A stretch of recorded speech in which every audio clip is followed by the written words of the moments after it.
Car श्रोते मंडळी, श्री गजानन विजय ग्रंथ अध्याय 17वा. मागच्या भागामध्ये अध्याय 16वा आपण पूर्ण वाचला होता. या भागामध्ये आपल्याला अध्याय 17वा घ्यायचा आहे.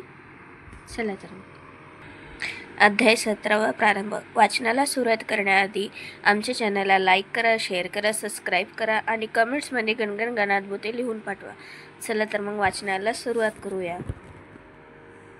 श्री गणेशाय नमः. जय जयाजी महामंगला, जय जयाजी भक्तपाला, जय जयाजी तमालनीला, पतित पावन नरहरे, हिरण्यकर्षपू महाक्रूर, सज्जनांचा शत्रू थोर, जयाचे तू फाडून उदर, मरंताचे साधिले, प्रल्हाद रक्षण्यासाठी तू जन्मला स्तंभापोटी, रूप अनुपम जगजटी धारण ते करून, दात दाहडा भयंकर, आयाळ रुळे मानेवर, नेत्र जवी खंदेरागार, ब्रह्मांड जाळू पाहते, त्या भयंकर रूपाची भीती नसे भक्तासाची, पिले जेवी वाघिणीची अंगावर खेळती तिच्या, तुम्हा पाहून देवराया लक्ष्मीनं धजी पुढे यावया, ऐसा स्थितीत लागला पाया भक्त तुझा नरहरी, तू भक्तवत्सल लक्ष्मीकांत, ऐसे सांगत आले संत, पूर्वीशी भक्त मनोरथ नाही त्यासी मनसी कदा, त्या आपुल्या ब्रिदासी जागात ऋषिकेशी, दासगुणू लागला पायासी,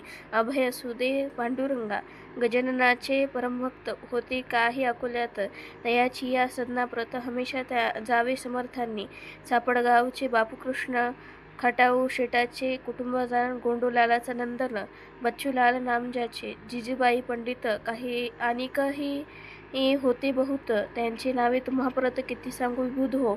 एके वेळी अकोल्यात आले गजानन स्वामी समर्थ, खटाऊच्या गिरणीत मुक्काम त्यांनी ठेविला. एक भक्त मलकापुरी विष्णुसा नामे निर्धारी, त्याच्या वाटले अंतरी समर्था नावे मलकापुरा, त्याने आमंत्रणाचा वशिला भास्कराच्या द्वारे लाविला. हाच भास्कर होता झाला समाधीस्थ अडगावी, तो त्यावेळी होता जवळ, काही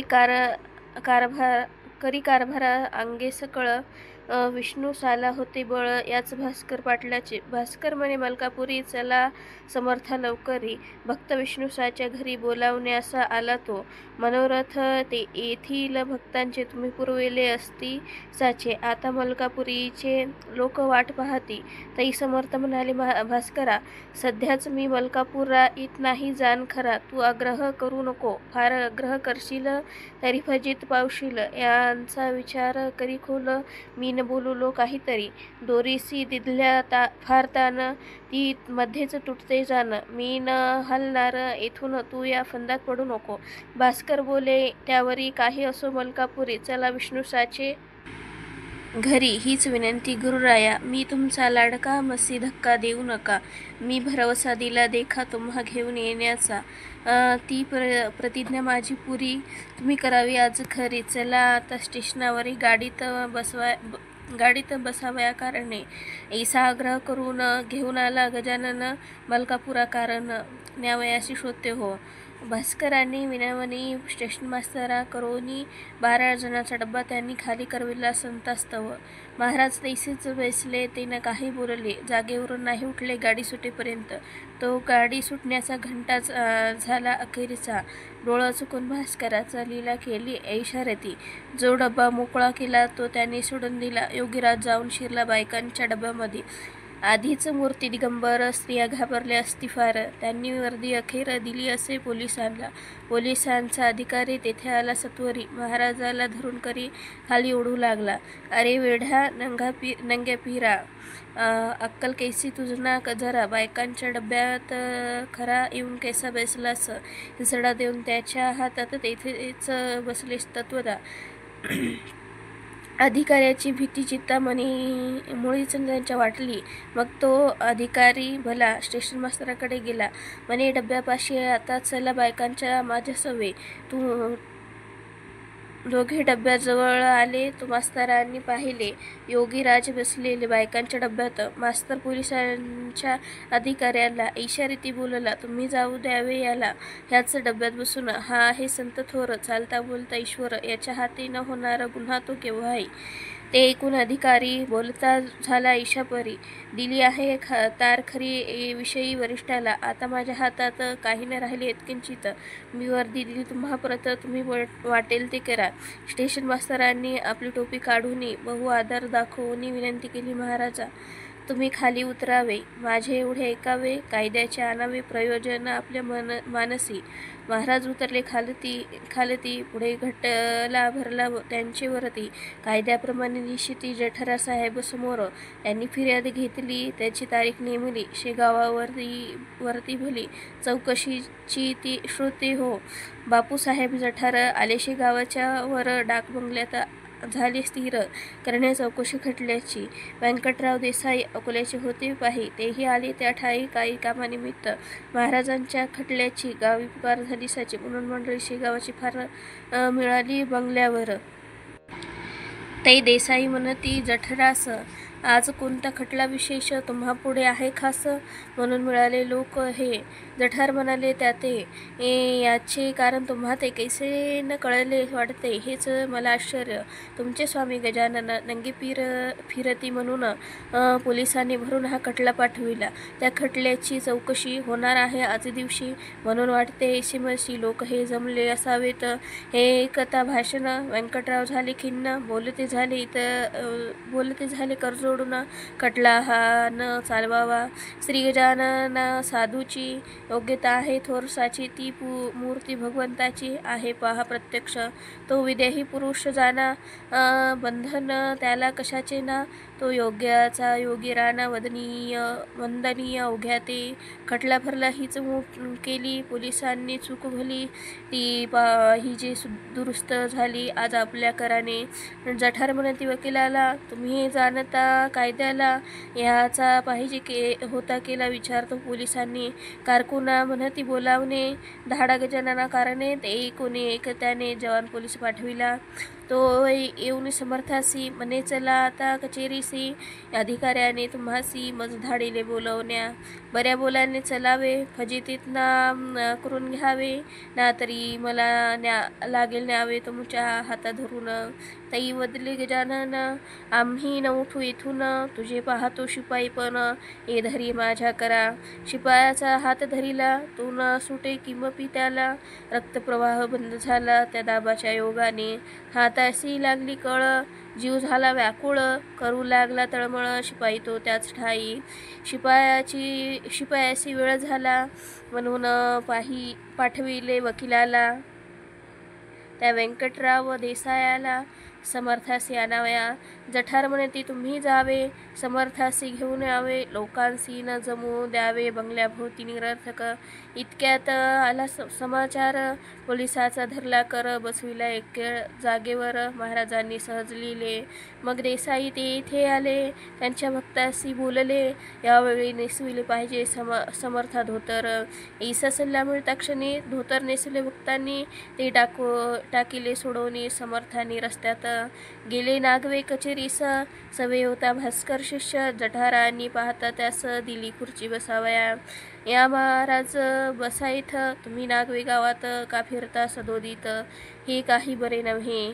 नागवे फिरणे हाच गुन्हा कायद्याने ठरविला जाणं, म्हणून विनंती आपणा द्या हे सोडून नंगेपण.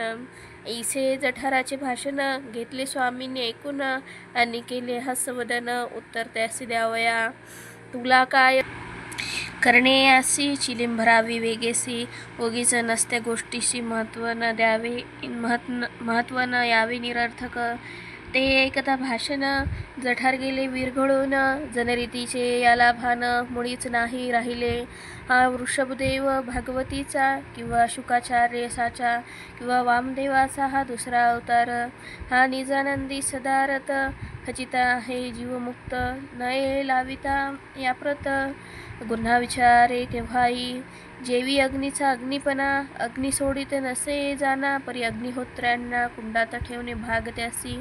अग्निदेव म्हणून ठेवीला कुंडा वाचून, तो करील दग्ध सदन, हा दोष त्याचा नसे. तैसे याचे नागवेपण आहे अग्नीचे समान, म्हणून याचा शिष्यगण आहे अपराधी विषयी. वस्त्ररूपी कुंडा ठाई, जरी हा ठेविला असता पायी, तरी हरकत नव्हती काही, सर्वास सुखद होते ते. ऐसा विचार पूर्ण केला जठारांनी चित्ती भला, आणि हुकूम फरमाविला त्यांनी पुढील प्रमाणे.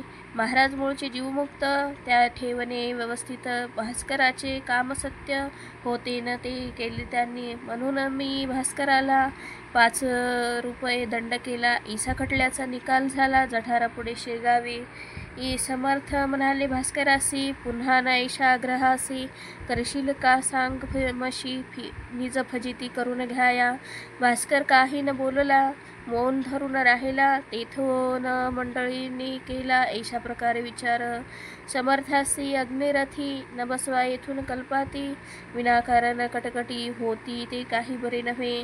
हा क्रम कित्येक दिवस चालला असे शेगावास. भक्त बैलाच्या गाडीस बसवू लागले महाराजा. या रीती अकोल्यासी आले. एकदा पुण्यराशी बापूरावाच्या सदनासी जाऊन उतरले. याच वेळी यवन जातीचा साधू महिताबशा नावाचा होता कृम गावीचा, मूर्तिजापुरा सन्निध. त्याने बापूरावास प्रती सांगितले होते ऐशा रीती, जेव्हा समर्थ अकोल्यास येती तेव्हा आम्हा कळवावे. अकोल्यात आल्यावर श्रीगजान साधूवर बापूरावाने सत्वर मनुष्य धाडीला कुर्मासी. तो ऐशा रीती घडून आले. महिताबशा येण्या निघाले. अकोल्यास या भले समर्थासी भेटावया. अकोल्याचा मनुष्य मध्ये भेटला रस्त्यास, जो आला होता न्यावयास महिताबशा कारणे. तो मनुष्य भेटता क्षणी मी पुसू लागले मधुर वचनी. त्या मनुष्या लागुने महिताबशा श्रोते हो, तू न जावे कुरुमाला, बैस आमच्या गाडीला, आपण जाऊ स्टेशनाला, मीच आहे महिताबशा. पहा संत आल्याचे वर्तमान कळले संता लागून, कोणी सांगता जाण त्रिकालज्ञ ते खरोखरी. महिताबशाच्या संगाते 2-4 यवन होते. अवघे येऊन सदनाते उतरले बापूरावांच्या. दुसरे दिवशी प्रातकाळा महिताबशा होते जेथे बसला. महाराज आले ते असतला निजलिले करून. महिताबशाचे धरून केस समर्थाने ताडिले त्यास. त्या ताडण्याचा उद्देश हाच होता विबुध हो. यवन जातीत जन्मून काही न केला उपयोग जाण. यवनाचे अडदांडपण नाही अजून गेले रे. या अडदांडपणाने तत्वघात होईल जाणी. मृत्यूलोकीचे अवघे प्राणी चिंताग्रस्त होतील. तुझे महिताबशा आहे नाव, त्याची काय आठवण ठेव. द्वेषरूपी तमाम वाव तुझ्या पुढे मिळू नये. हा द्वेषरूपी अंधार वाढत चालला वरचेवर, याची नाही तुला खबर, म्हणून तुझला ताडिले.